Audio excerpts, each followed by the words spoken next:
Nous sommes de retour pour la deuxième partie de Politiciens, votre rendez-vous politique dont le numéro de ce jour est consacré aux Comores. L'opposition comorienne appelle la communauté internationale à ne pas reconnaître la victoire du président Azali Assoumani. Mais quelles sont véritablement les marges de manœuvre de cette communauté internationale dans cette crise qui s'annonce? Que peut-elle pour aider à décrisper la situation déjà tendue aux Comores? On écoute, avant d'en parler, l'analyste politique comorien Ibrahim Abdou Saïd.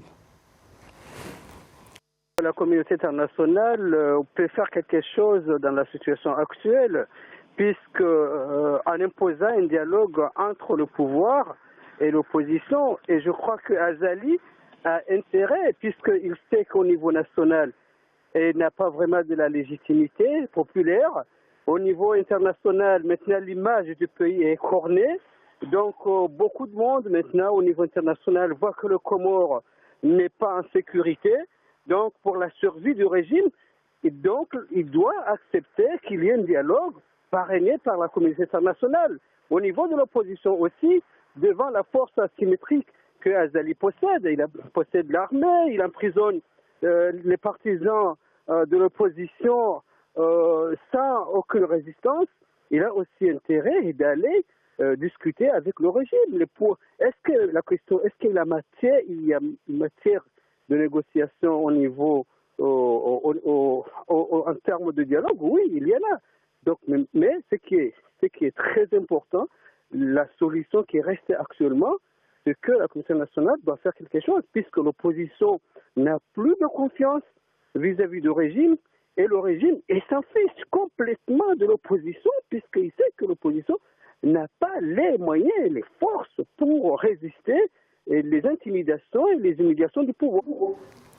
La confiance, à l'évidence, est rompue entre opposition et pouvoir aux Comores. On le comprend très bien, Monsieur Abdou Salam. Et vous vouliez d'abord répondre à l'ambassadeur, notamment pour revenir sur la question des irrégularités qui ont émaillé le scrutin présidentiel et tel que semble aussi l'attester d'une certaine manière les observateurs internationaux déployés aux Comores. Oui, vous l'avez sous-titré là, résultat contesté. Oui. Victoire contestée du président. Victoire contestée, c'est ça. Mais il va falloir effectivement préciser, il manque un complément là. De par quoi? Qui? Alors, par l'opposition. Voilà, par l'opposition. Absolument. Très bien, c'est clair. Alors, l'opposition conteste la victoire d'Azali, c'est classique. C'est classique, parce qu'on s'attendait. On s'attendait à ce que l'opposition conteste. Et on l'a vu dès le début. Dès le début de la campagne, on l'a vu. Ils l'ont dit. Que quels que soient les résultats qui vont sortir de ces élections, on ne sera pas d'accord. Il y a des vidéos qui circulent sur le net où on voit ces candidats-là le dire. Maître Mahmoudou l'a dit. Campagnard l'a dit. Mais les observateurs que vous avez autorisés à entrer au pays, eux, ils n'ont pas dit ça avant. Hein. Ils n'ont pas dit ça. Voilà, les candidats d'abord. Voilà, ensuite, oui. Il y a quelque chose qu'il faudra comprendre ici. Pourquoi, justement, cette contestation est allée parallèlement avec des événements qui se sont éparpillés un peu partout. On a vu des femmes qui se sont réunies, on a vu l'ambassade des Comores où il y a eu des intrusions, on a vu aussi ce qui s'est passé, on a vu aussi la Gazette qui a sorti un journal qui a été censuré. Vous vouliez parler concrètement du scrutin, voilà, du déroulement du scrutin. Oui, justement. Voilà. Il s'est passé de façon normale, tout s'est très bien passé, aucune espèce d'irrégularité de nature à remettre en cause sa crédibilité. Mais les Comoriens ont voté. Les Comoriens ont voté. Personne n'a pas été empêché d'aller voter. Ceux qui sont empêchés, ceux qui étaient empêchés d'aller voter, ils étaient empêchés par ces candidats-là. Tout le monde a voté, tout le monde a exprimé sa voix. Donc les élections qui en fait se sont déroulées dans des normes.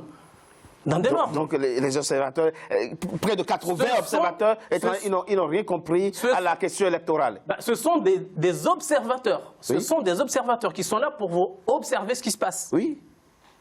Voilà, donc, et donc ça a un sens. Il ne faut pas tenir compte de la conclusion. On tient compte. C'est pourquoi je le dis. Il faudra lire entièrement le texte intégral des observateurs internationaux parce qu'il y a des recommandations qui sont là et qui ont félicité justement le professionnalisme plutôt, le professionnalisme de l'armée et la façon effectivement dont les candidats se sont tenus depuis le matin jusqu'à l'après-midi. Monsieur Wadane. J'ai envie de rebondir. Allez-y très rapidement. Et de démontrer que les observateurs qui étaient sur place, à partir du 17 mars, c'est-à-dire 7 jours avant le scrutin, jusqu'au 29 mars, qui représentait l'Union africaine, qui représentait le COMESA, Oui. et qui représentait les forces en attente de l'Afrique de l'Est. Oui. Vous ne pourrez pas dire que 63 observateurs qui ont signé ce rapport n'ont pas bien apprécié la situation telle que vous l'entendez. Laissez-moi terminer le passage du rapport, M. Haddad. Vous n'avez pas lu. Lisez les recommandations, ce qui a été recommandé. Oui, mais laissez-moi finir la phrase, parce que moi, j'ai une façon de procéder dans les analyses. C'est avoir des repères, avoir une certaine légalité. Oui. J'ai envie de vous rappeler, en 2016, il y avait des observateurs qui étaient sous la direction de l'ancien président tunisien. Donc c'est pour vous dire que des chefs d'État, même le président Azali était parmi les observateurs, il fut un temps à Madagascar. C'est vrai. Donc moi j'ai des repères, c'est pour vous dire que le monde tourne. Le monde a une certaine façon de faire aujourd'hui. Donc moi, je pense que le président Azali avait annoncé dès le départ sa méthode dictatoriale. Des assises qui n'étaient pas inclusives. Oui. Ça ne revient pas aux assises. Un référendum, je finis. Un référendum qui a été forcé. Et on arrive aux élections, qu'est-ce qu'il dit? Qu'est-ce qu'il dit? Je n'aime pas un second tour. Ça, il le dit à RFI. Oui, mais bon. Ensuite, ensuite, mais non, monsieur, pour terminer, j'aime être. J'ai envie. Tout candidat peut dire ça. Oui, non, mais c'est pour vous montrer que nous, notre conviction, nous les réformateurs, c'est que quelqu'un qui s'est arrangé pour organiser des élections qui n'étaient pas inclusives, d'organiser un référendum mettant enfin... Les assises, vous vouliez dire? Oui, les assises plus le référendum. Oui. Moi, je pense que le président Azali allait faire un forcing. D'accord. La question maintenant, c'est qu'est-ce que vous attendez de la communauté internationale? La communauté internationale. Vous demandez à la communauté internationale de ne pas reconnaître la victoire du président. C'est vrai que les lettres de félicitations ne se multiplient pas pour l'instant. Oui. C'est un élément essentiel. Je ne sais pas si mon compatriote va en tenir compte. Parce que la communauté internationale suit de près ce qui se passe. Oui. La grande question aujourd'hui, c'est de voir quelle est l'attitude des forces qui composent l'opposition. Quel est le format juridique sur lequel cette opposition va s'appuyer pour faire infléchir le président Azali? C'est très important, ça. Donc, nous, les réformateurs des îles, le Rifaïd Comore, nous disons que le format juridique, c'est les accords de Fomboni de 2001. Cela signifie que nous reconnaissons l'élection de 2016. Cela veut dire quoi? Hassani Hamadi, il est le gouverneur. Cela veut dire quoi? Le docteur Salami, il est le gouverneur d'Anjouan, même s'il est en prison. C'est un chapitre qui est... Oui, ce n'est pas un chapitre, parce que nous, notre vision... à la question électorale de 2019... Notre vision, pour apaiser la... de 2016. Oui, pour apaiser la tension, et pour trouver un climat de sérénité, nous pensons que le format, c'est de trouver les voies et moyens de démontrer que Azali a tout mis en branle et il veut se maintenir sur la base du référendum du 30 juillet 2018 que nous considérons, nul et non avenu. Ah bon? Jusqu'à maintenant? Oui, jusqu'à maintenant. Nous battons. Vous pensez que c'est la bonne méthodologie? Oui, c'est la bonne méthodologie. Le format pour nous... Oui. Le format pour nous, ce sont les accords. Mais est-ce que ce n'est pas ambigu d'accepter d'aller aux élections, et les perdre et revenir... Nous, on n'était pas aux élections. Oui, d'accord. Là, on parle pour les 12 candidats, justement, qui ont participé à cette élection présidentielle. C'est M. Fali qui les représente. Monsieur l'ambassadeur, encore une fois, je l'ai dit, ce 28 mars, vous avez été donc désigné comme étant donc, le représentant du Conseil national de transition pour plaider auprès de la communauté internationale par rapport à la légitimité de ce Conseil. Vous avez la possibilité maintenant de faire quoi? Vous êtes intervenu déjà auprès de quel État étranger, auprès de quelle organisation? Quels sont les chantiers de ce Conseil national de transition?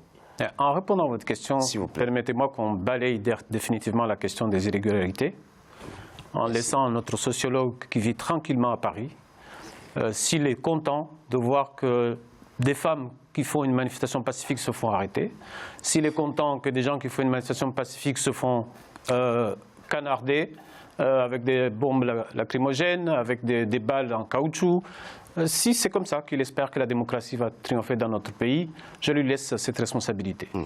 Maintenant, concernant la communauté internationale, vous attendez. D'abord, moi je suis déjà triste de ce que j'ai appris aujourd'hui. Je suis un ancien ambassadeur des Comores auprès des États-Unis aussi. C'est vrai. Et le gouvernement américain vient de décider de rappeler tout son personnel diplomatique des Comores. C'est pas bon signe. C'est très mauvais signe. C'est pas seulement pas bon signe, c'est très mauvais signe pour notre pays. Et cela nous amène à nous poser des vraies questions. Les vraies questions, c'est quoi? Ces élections, les Nations Unies ont proposé un programme pour des observateurs. L'Union européenne a proposé un programme pour les observateurs.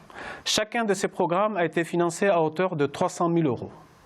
Le gouvernement, que soutient notre ami, a refusé de mettre une signature sur ces documents. Refuser que les Nations Unies, que l'Union européenne puissent financer des observateurs nationaux pour qu'ils puissent faire leur travail. À quoi on peut s'attendre?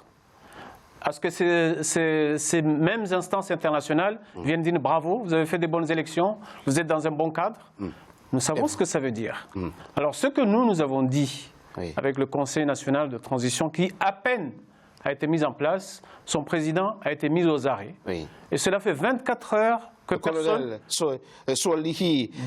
Mohamed Di Kampaya a été... Vous confirmez son arrestation? Et cela fait 24 heures, personne ne sait où il est. Personne. Vous pensez que nous sommes dans un minima d'état de droit? J'ai dit nous sommes dans une totale illégalité, dans une totale illégitimité. Mais ça, vous devriez vous y attendre quand même. Nous nous y attendons. Parce que et le colonel Swali l'a dit. Il a dit qu'il est même prêt à mettre sa vie personnelle en jeu dans cette affaire-là, pour ce qu'il croit, pour ses convictions. Alors, moi-même, j'y suis prêt pour ça. Donc, ce que je dis, la communauté internationale aujourd'hui, elle observe ce qui se passe dans notre pays. Elle peut jouer un rôle si elle le souhaite, et comme dans tous les autres pays. Vous savez bien que je suis à peine démis de mes fonctions d'ambassadeur auprès des Nations Unies. J'en ai vu des cas, et des cas, et des cas, dans différents pays sur ces questions d'élection et comment la communauté internationale intervient. M. Azali peut se fermer dans sa tour d'ivoire s'il le sait, s'il le veut. Il peut rester autiste s'il le veut. Il peut continuer de cette manière-là. Vous envisagez quoi? Vous comptez convaincre la communauté internationale? Habituellement, on commence à avoir des sanctions. D'ailleurs, le fait pour les États-Unis de rappeler le personnel est déjà une sanction diplomatique en soi. Vous voulez qu'on aille plus loin, c'est ça? Ce que nous souhaitons, cette communauté internationale, dont c'est son rôle, c'est d'amener à ce qu'il y ait d'abord la paix, que l'on puisse discuter de ce que nous faisons de notre pays. Et moi, ma première exigence, c'est qu'on nous dise où est le colonel Swali. On ne peut pas arrêter quelqu'un et l'enfermer totalement dans une totale obscurité et parler de quoi que ce soit ensuite. Avant qu'il ne vous réponde, M. Abdou Salami, je voudrais quand même, M. l'ambassadeur, excusez-moi, il y a deux éléments importants qu'il faut prendre en considération dans l'analyse que nous faisons ici. Après la proclamation des résultats, on n'a pas vu des Comoriens, pas milliers, descendre dans la rue pour protester. Hein. Vous avez vous-même diffusé une image. On l'a pas vu. En revanche, oui, on a vu, mais je ne dis pas milliers. Il n'y a pas aujourd'hui encore, en tout cas au moment où on est en train de faire cette émission, de grandes manifestations contre cette victoire. Nous avons vu au contraire sur l'île d'Anjouan les partisans du président Azali Assoumani descendre dans la rue pour fêter. Même M. Azali dansait pendant qu'il y a des morts. Alors, c'est pas ça qui me préoccupe. Mais je vous ai annoncé ce qu'a dit le colonel Campagnard. Il a dit qu'il donnait jusqu'au 4 avril, avant d'appeler la population à aller affronter le gouvernement. Et qu'est-ce que le gouvernement a fait? La première chose, c'est de l'arrêter. Oui, mais ça appelle à l'insurrection. Mais jusqu'au 4 avril, ce n'était pas le lendemain.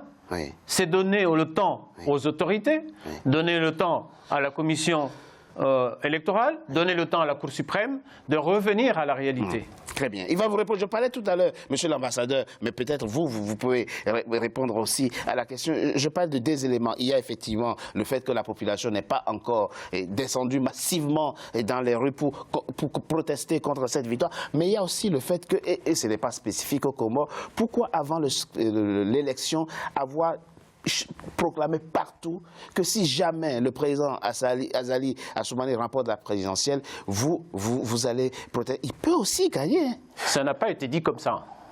Il ne faut pas passer des mots. Allez-y alors, dites-nous. Ce qui a été dit, oui. Si M. Azali s'amuse à tricher, à frauder les élections, on ne le reconnaîtra pas. C'est ça ce qui a été dit. Et maintenant, on dit que, quels que soient les résultats, on ne les reconnaîtrait pas. Non. C'est pas ce que vous aviez dit. Non, on se préparait à gagner ces élections. Qu'est-ce que vous répondez à ça? Vous avez là une situation difficile. Je l'ai dit, il n'y a pas beaucoup de chefs d'État, il n'y a presque pas, qui ont déjà appelé le président pour le féliciter pour son élection. On le voit, les États-Unis ont demandé le repli immédiat et total de l'ensemble du personnel diplomatique à Moroni. Vous pouvez vivre avec ça? Je rebondis par rapport à l'observation qui a été faite par M. l'ambassadeur. Laquelle? Notre ami sociologue qui vit tranquillement à Paris. D'abord, je vous rappelle que je ne vis pas à Paris. Je vis entre Paris et Moroni. D'accord. Je suis comorien, je vis dans mon pays. Voilà, je passe des... voilà. La situation. Ok, très bien. Voilà. Deuxièmement. La situation actuelle. Telle qu'elle est, oui. je pense que vous oubliez qu'il y a un processus électoral qui est en cours. On attend maintenant la validation. On n'oublie pas, on l'a rappelé ici. Oui, on attend la validation de la Cour suprême. Et vous sortez effectivement des arguments comme quoi il n'y a personne qui appelait le président Azali pour le féliciter. Premièrement, je voudrais vous rappeler que nous sommes un État souverain. On n'est pas les élèves, on n'est pas les enfants, on n'est pas les élèves de la communauté internationale. Les élections... Pourquoi avoir appelé des observateurs? Mais vous l'avez bien dit. J'ai été ambassadeur moi-même. Vous savez ce qu'on entend? J'ai été ambassadeur moi-même. On m'a envoyé une lettre pour demander aux Nations Unies de venir. Un observateur, c'est qui? Un observateur, c'est qui? C'est pas quelqu'un qui vient nous donner des leçons. Mais qui c'est qui vous parle de leçons? On vous dit tout simplement de tenir compte des observations de ceux que vous avez appelés vous-même. Vous pouvez me laisser parler? Allez-y. Nous avons la maturité de faire fonctionner notre pays à notre... Mais monsieur Abdou Salam, c'est pas la question. Pourquoi avoir fait appel alors à ce moment-là? S'ils avaient dit que tout s'était très bien passé, vous les aurez invités à festoyer. Mais là, ils disent que c'est pas du tout le cas. On ne peut pas dire que cette élection était transparente et crédible. Et vous dites que vous êtes souverain, que vous avez la maturité d'organiser. Mais pourquoi vous les avez fait appel? On l'a vu. Ceux qui ne sont pas matures. Pouvez-vous aujourd'hui vivre avec cette situation? Quelle situation? Mais vous avez l'opposition qui donne... On ne peut pas vivre dans une situation où des candidats qui ont perdu veulent s'aimer la pagaille. Qu'est-ce que vous allez faire? Qu'est-ce que vous allez faire maintenant? Qu'est-ce qu'on va faire? Bon, nous sommes dans un État. Il y a déjà 3 morts. On a déjà 3 morts au compteur. Et plusieurs blessés. Il y a 3 morts au compteur. Vous allez tuer des gens et vous allez emprisonner des gens. C'est tout ce que vous allez faire. Le vous, c'est qui? Qui a tué? Allez-y très rapidement. Allez-y très rapidement. Quel est aujourd'hui l'état d'esprit? Vous êtes endeuillé, moi je suis endeuillé. Monsieur Abdou Salam, donc il ne faut pas prendre ça. Quand un Comorien meurt, c'est tous les Comores qui sont justement... Alors dites-nous, quel est aujourd'hui l'état d'esprit? Mais qui a tiré à Kandahar? Qui a désarmé? Non, mais qui a déserté la prison? Qui est parti avec une arme? Qui est parti tirer? C'est qui? Vous avez fait une enquête là-dessus, vous? Il n'y a pas à faire une enquête. On sait très bien que... on sait très bien ces enquêtes. Comment vous pouvez dire quelque chose comme ça? Il était où? Mais il était où, feu Faisal? C'est vous qui le savez. Il était où? Le colonel, je rappelle, c'est vous qui le savez. Alors il s'est retrouvé le gendarme qui a perdu non, mais la vie. arrêtez de nous dire de... Vous voulez me faire croire mais arrêtez de prendre les Monsieur Abdou Salami, qui ne sont pas. C'est ce que je vous dis. Vous voulez me faire croire que quelqu'un qui était en prison, il sort de la prison pour aller dans un camp militaire? Oui, il est sorti comment? Je ne sais pas. Alors, si vous le savez, vous le dites. Ah non, mais arrêtez. Je propose qu'on marque une coup de pause, on se retrouve. Peut-être que vous le savez, il faut le dire. On se retrouve dans quelques instants. Moi, j'ai dit qu'il faut une enquête. S'évader de la prison. Moi, j'ai dit qu'il faut une enquête. Pour ensemble, absolument. On ne peut pas, un agent de l'État ne peut pas comme ça perdre la vie sans qu'il y ait une enquête. En tout cas, il doit absolument avoir. Alors, on marque une coup de pause, on se retrouve dans quelques instants pour la suite de notre émission. À tout de suite.